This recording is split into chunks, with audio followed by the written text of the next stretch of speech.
ప్రతి ఒక్కరికి ఆరోగ్యకరమైన బియ్యాన్ని అందించాలనే లక్ష్యంతో శ్రీ ఐశ్వర్య సంస్థ మార్కెట్లోకి 3 రకాల బియ్యం ఉత్పత్తులను అందుబాటులోకి తీసుకొచ్చింది. సోమాజిగూడలోని పార్క్ హోటల్ సంస్థ MD Sridhar, SBI AGM Srinivas రాఘవన్లతో కలిసి సంస్థ బ్రాండ్ అంబాసిడర్ ప్రముఖ యాంకర్ సుమ ఉత్పత్తులను ఆవిష్కరించారు. ఎంతో నాణ్యమైన బియ్యాన్ని అందించడం లక్ష్యంగా తమ ఉత్పత్తులను తీసుకొచ్చినట్లు చెప్పారు. తమ ఉత్పత్తులలో బాలింత తల్లుల కోసం, షుగర్ వ్యాధిగ్రస్తుల కోసం ప్రత్యేకంగా బియ్యాన్ని మార్కెట్లోకి ప్రవేశపెడుతున్నామని చెప్పారు సంస్థ ఎండీ శ్రీధర్. త్వరలోనే భారీ షాపింగ్ మాల్స్తో పాటు అన్ని రకాల షాపులలో అందుబాటులో ఉంచుతామన్నారు.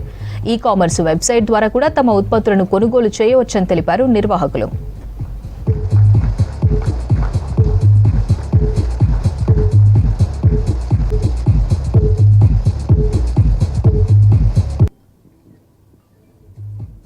ఐశ్వర్య బాలింతల బియ్యం, అలాగే ఐశ్వర్య లో GI rice and Aishwarya function బియ్యం, ఈ మూడిటి ప్రోడక్ట్ లాంచ్ జరిగింది ఇక్కడ. అండ్ చైర్మన్ అండ్ వారే ఈ మొత్తం టోటల్ బ్రాండ్స్ని, అంటే కేవలం మనకి అంతకుముందు వరకు రైస్ అంటే మేబీ బాస్మతి రైస్ అండ్ ఇంకొక రకమైనటువంటి రైస్ నా వరకు తెలుసు, దంపుడు బియ్యం తెలుసు, కానీ ఇన్నిటిని ప్రవేశపెట్టినటువంటి సంస్థగా వారికి అభినందనలు తెలియజెప్తూ ఉన్నాను. కంగ్రాచులేషన్స్. ఐశ్వర్య బియ్యం ఇంతకుముందే మేము తీసుకొచ్చాం. అది అందరికీ ఆరోగ్యాన్ని ఇస్తూ అందరితోటి ఆదరింపబడింది. అలాగే ఇప్పుడు ఐశ్వర్య బియ్యం ఏంటంటే డయాబెటీస్ వచ్చిన వాళ్ళు వాడాలనే కొంత అపోహ ఉంది, ఎందుకంటే దంపుడు బియ్యం క్వాలిటీ అని మేము ప్రవేశపెట్టాం కాబట్టి. కానీ అది అందరూ వాడుకునే బియ్యం అది. అలా కాకుండా డయాబెటీస్ వచ్చిన వాళ్ళు వాడడానికి ప్రత్యేకంగా లో జిఐ రైస్ని తీసుకొచ్చాం.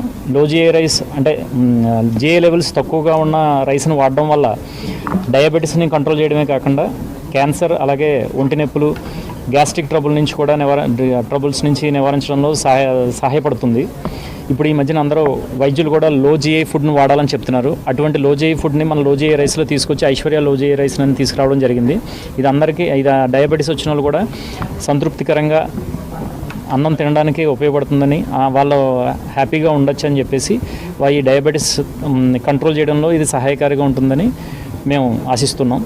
అలాగే బాలింత బియ్యం కూడా తీసుకొచ్చాం. ఐశ్వర్య బాలింత బియ్యం. బాలింత బియ్యం అనే పదాన్నే చాలామంది మర్చిపోయారు.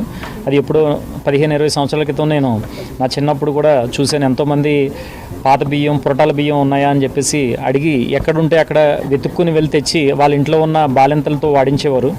ఈ మధ్యన మనం జెస్టేషనల్ డయాబెటీస్ అని గర్భం ధరించినప్పుడు ప్రెగ్నెంట్ లేడీస్కి రావడం మనం సాధారణంగా చూస్తున్నాం. వాటి నుంచి కూడా